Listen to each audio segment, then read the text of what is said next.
Our local psychologist, Dr. Wes Crenshaw, suggested parents toss the words trust and manipulation right out of our vocabularies when we're talking to our teenagers, our tweenagers, all those kids with the attitudes. There is one more word, and that's the word that we all have been waiting for, the third word to leave out. And Doctor, you say this is really the mother of all fighting words with teens. You're not going to like it. It's respect. Yes. Oh, yes. They just dig in their heels. Yes, it's a fighting word. And there are ways to use it, and I'll explain those in a second. But if you remember back in the days of The Sopranos, if you disrespected Tony, he just killed you. And that was all. And that's kind of how it goes out in families. And so parents will use this as in, you know, he doesn't respect me, or you need to respect me.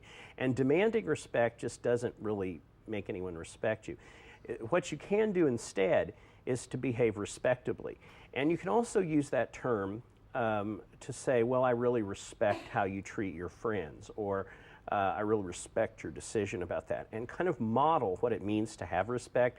But that's not how people usually use it. Mm-hmm. And once again, kids aren't really wired to be respectful until they're in their mid-20s. I had really great parents, and it never occurred to me to say, you know, Dad, I'm 16, and I just really have realized how deeply I respect you.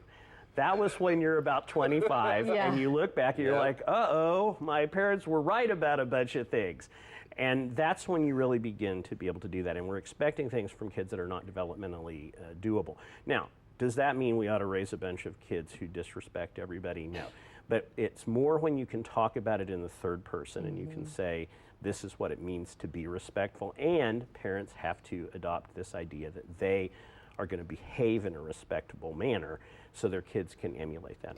So the best way to raise respectful kids is to model that behavior ourselves. Exactly. And like I say, demanding things from people isn't usually the best way to get it. There's a thing we call referent power in family psychology, and that means that you have power because people want to emulate you. They want to be like you.